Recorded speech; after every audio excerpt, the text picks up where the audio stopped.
Bonjour, nous sommes le mercredi 19 juin 2019 et je vous propose la situation des cultures de cette semaine. Alors pour les blés, aujourd'hui, les parcelles les plus avancées ont atteint le stade pâteux dans des secteurs très précoces, de la Champagne, la vallée de l'Aisne, le Lannoy et la vallée de la Marne. Sur le plan sanitaire, la situation est plutôt saine. On a quelques ronds de rouille brune qui apparaissent sur des variétés sensibles, mais les protections des piaisons en général couvrent cette maladie.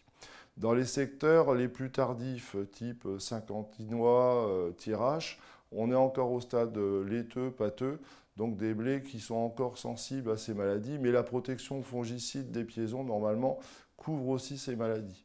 Alors au niveau des insectes, attention de ne pas confondre vigilance et précipitation. En fait, on a quelques pucerons qui sont observés sur les parcelles.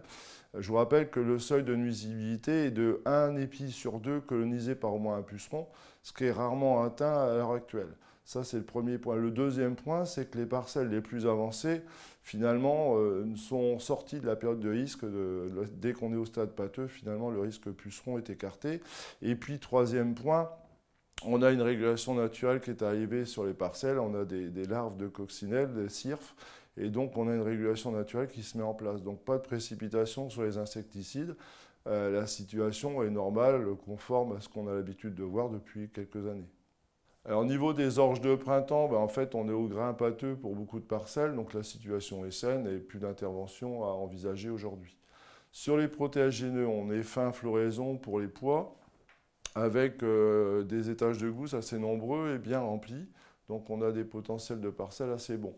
Au niveau des craintes qu'on pouvait avoir la semaine dernière concernant le botrytis, finalement les températures qui ont augmenté la semaine dernière et puis le vent ont fait que les pétales n'ont pas collé après les gousses et donc on n'a pas de botrytis actuellement sur les parcelles.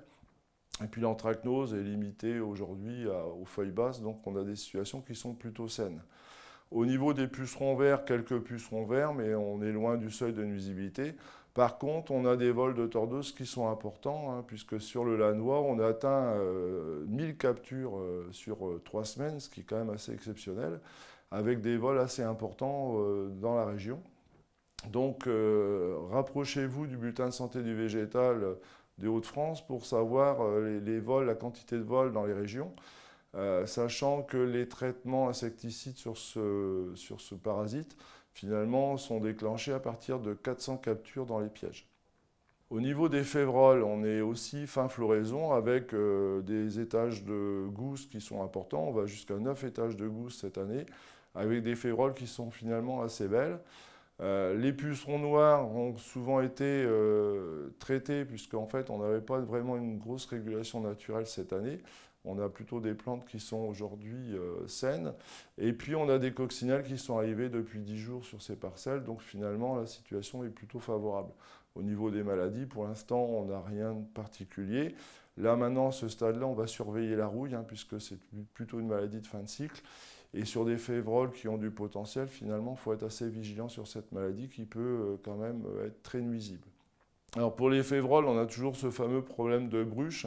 C'est la période où on a pas mal de piqûres de bruche sur les gousses. Bon, je vous rappelle que normalement, lorsque les températures font plus de 20 degrés, ça active les piqûres de bruche sur les gousses. Malheureusement, aujourd'hui, les traitements insecticides ne sont pas efficaces. Donc rien ne sert de se précipiter sur les bruches. Finalement, traitement ou pas traitement, finalement, on a toujours de nombreux dégâts sur les grains. Sur les maïs, aujourd'hui, on a des stades qui vont de 6 à 8 feuilles. Il est grand temps de terminer les désherbages, parce qu'à partir de 6-7 feuilles, on a une moindre sélectivité des herbicides. Donc là, on est à la fin de la période de désherbage. Par rapport aux pyrales, on a déjà capturé des pyrales dans le département de l'Aisne et en particulier dans l'Oise, dans le Noyonnais. Donc on va installer les pièges ces jours-ci. Mais on a des vols qui sont assez précoces comme l'année dernière, donc on vous informera au fur et à mesure des semaines des vols et des pics de vol pour pouvoir positionner les interventions contre la pyrale du maïs. Je vous souhaite une bonne semaine, à la semaine prochaine.